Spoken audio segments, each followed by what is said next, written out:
Hello everyone, welcome to GitHub Hot Today.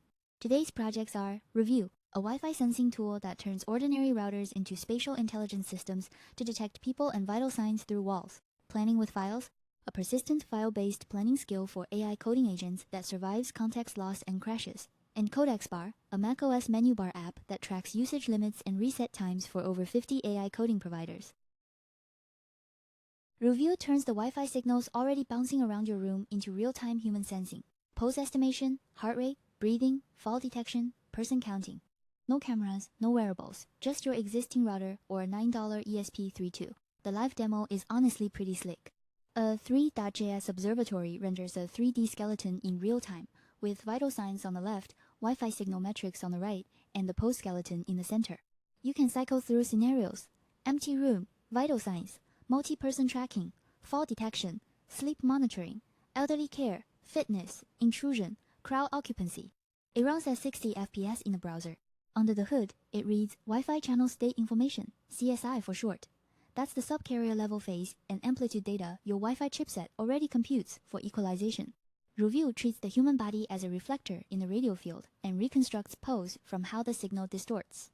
The model pipeline is called RuVector. 6 attention stages: flash, multi-head attention, hyperbolic, linear, mixture of experts, and local global, fused into a 26 keypoint pose output. The whole thing quantizes down to about 20 kilobytes for edge deployment. Single-thread CPU inference clocks in at 0.135 milliseconds. The benchmarking is unusually honest. In domain on MM5, they hit 83.59% torso PCK, beating prior SOTA of 72.25%. But they openly report that zero-shot cross-subject drops to 64% and cross-environment collapses to about 10%. Coral, Dan, contrastive pre-training, knowledge distillation, none of it helped. The gap is fundamental distribution shift, not a tunable hyperparameter. The fix is a 30-second in-room calibration. A rank 8 LoRa adapter of about 11 kilobytes recovers most of the gap, from 64% to 72.5% cross-subject. 200 labeled samples gets you to 76%. The calibration service is already shipped, both as a Python reference and integrated into the Rust inference engine. You run it once per room, then load the adapter. Hardware options are flexible. Full CSI requires an ESP32S3 mesh, about $54 for 3 boards, or a research NIC like Intel 5300. But you can also run RSSI-only mode on any Wi-Fi laptop for coarse presence and motion detection. No extra hardware. Docker image is multi-arch, works on Apple Silicon too. The Home Assistant integration is where this gets really useful. One MQTT auto-discovery command and HA creates 21 entities per room. 11 raw signals: presence, person count, heart rate, breathing, motion, fall events, RSSI, plus 10 semantic primitives like someone sleeping, possible distress, room active, bed exit, bathroom occupied. Each state change carries a reason attribute, so your automations know why they triggered. Privacy mode is architecturally clean. Flip the privacy mode flag and heart rate, breathing rate, and pose key points are stripped at the wire. HA never even sees they exist. But the semantic primitives keep working because they're inferred server-side. Care staff gets distress detected without ever seeing the underlying biometric numbers. That's HIPAA minimum necessary and GDPR purpose limitation compliant by design. There's also a Matter bridge, so Apple Home, Google Home, Alexa, and SmartThings can consume presence, motion, and fall events natively. Matter doesn't have clusters for heart rate or pose yet, so those stay MQTT only. The integration is tested against Home Assistant Core 2025.5 and Mosquito 6.4. The project has 182 architecture decision records. Each one documents context, options considered, the decision, and consequences. They're organized by domain, hardware, signal processing, ML, platform, architecture. This isn't documentation theater. The ADRs explicitly exist, so AI agents working on the codebase don't drift and reinvent patterns that already exist. Getting started is genuinely one line. Docker run p3000:3000 roofnet/Wi-Fi dense post latest and open localhost :3000. You get a simulated demo with synthetic CSI data, no hardware needed. For real sensing, flash an ESP32S3 with the firmware pointed at your server IP, and the pipeline starts streaming. Python bindings are on PyPI as RuView or Wi-Fi dense post. Honest limitations to know about. Wi-Fi sensing is distribution locked. Cross-dataset transfer doesn't work. The encoder barely learns anything transferable. Almost all signal lives in the readout head. On-device ARM latency is still pending hardware validation. And while in-domain accuracy is strong, you should expect to calibrate per room for production use. The docs say all of this up front, which is refreshing. If you're building smart home automations, healthcare monitoring, or occupancy analytics, and you don't want cameras in every room, RuView is one of the most mature open-source Wi-Fi sensing stacks out there. The code is Rust and Python, the firmware is ESP32, the models are on Hugging Face, and the calibration story is actually deployable. Check the repo at github.com/ruvnet/ruview. If you've ever watched Claude Code drift off task halfway through a 30-step refactor, this project is for you. Planning with files is a Claude Code skill that gives your agent persistent working memory on disk. Instead of hoping the model remembers the plan, it writes it down. The idea is dead simple. 3 markdown files live in your project. Task Plan MD holds your phases and status. Findings MD stores research and decisions. Progress MD logs what actually got done. The context window is RAM. The file system is disk. If the session crashes or you hit /clear, the plan survives. But files alone don't do anything. The magic is the hook system. Pre-to-use automatically rereads Task Plan MD before every write, edit, or bash operation. Post-to-use reminds the agent to update phase status. And the stop hook refuses to let the session end until every phase is marked complete. It's not a suggestion. It's a mechanism. The author didn't just build this and hope it works. He got a security fail from Snyk and Gen Agent Trust Hub. Instead of dismissing it, he mapped the actual attack surface. The pre-to-use hook rereads Task Plan MD before every tool call. If web search fetched malicious content into that file, the hook would amplify it indefinitely. That's a real indirect prompt injection vector. The fix?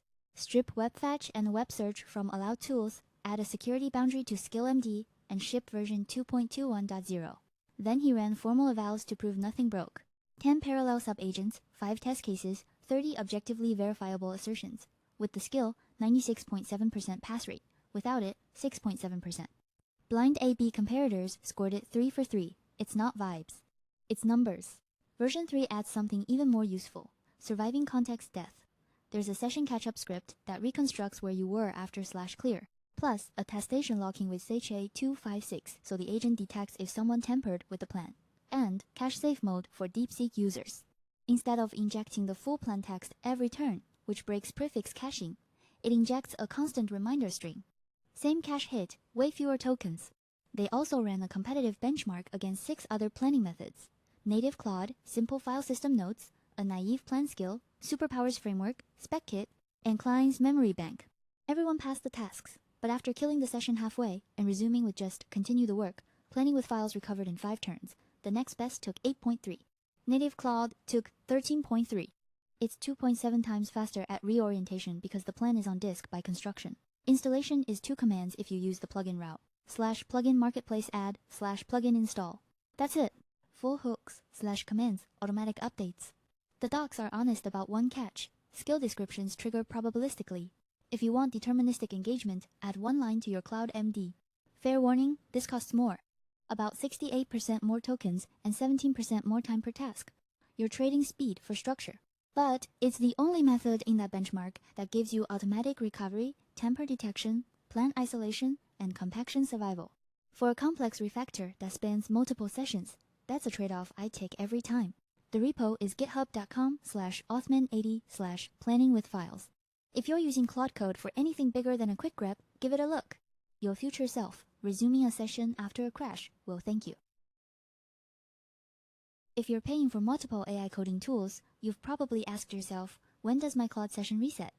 Did I burn through my cursor weekly limit? CodexBar is a free open-source macOS menu bar app that tracks usage windows, credits, and reset countdowns across 66 AI providers, all in one place. It sits in your menu bar and gives you real-time visibility into session usage, weekly quotas, and exactly when limits reset. No more guessing whether you have enough tokens left to start a long refactoring job. The provider coverage is genuinely impressive. Codex, Claude, Cursor, Copilot, Gemini, OpenAI, DeepSeek, Mistral, and a ton of smaller ones like ZAI, Minimax, Kiro, and OpenCode. Each provider gets its own tab with tailored data. What's clever is how it authenticates. Instead of asking for your passwords, it reuses whatever session you already have. OAuth tokens, browser cookies, API keys, CLI credentials, even local file probes. The app pulls from your existing login without storing sensitive credentials on disk. The main UI is clean. You get per provider tabs showing session and weekly progress bars, reset countdowns in hours or days, cost tracking for today and the past 30 days, plus token counts. It even calculates pacing, telling you whether you're burning through quota faster than your reset cycle. For desktop monitoring, there are 6 WidgetKit widgets. Usage bars, history charts showing daily token burn, combined burndown views, and a provider switcher. You can ping them to your desktop or notification center and switch providers without opening the app. There's also a bundled CLI binary. Just run CodexBar in your terminal and you get the same usage output. They ship standalone tarballs for both macOS and Linux, so it works in CI pipelines or remote dev boxes too. Under the hood, it's modular Swift 6 with strict concurrency. CodexBar core handles all the fetching and parsing. CodexBar manages state and UI, and there's a separate WidgetKit extension and CLI target. Data flows from background refreshes through usage fetcher into usage store, then out to the menu, icon, and widgets. Installation is one command. brew install cask stipe tap CodexBar. It's free, MIT licensed, and auto updates via Sparkle. macOS 14 or newer, since it leans on modern Swift concurrency and WidgetKit APIs. Fair warnings, it's Mac only. Some providers need manual cookie setup if auto import fails. And if widgets don't show up in the gallery, it's usually macOS plugin kit or code signing cache, not the app itself. Their docs have a full troubleshooting script for that. That's all for today's show. See you tomorrow.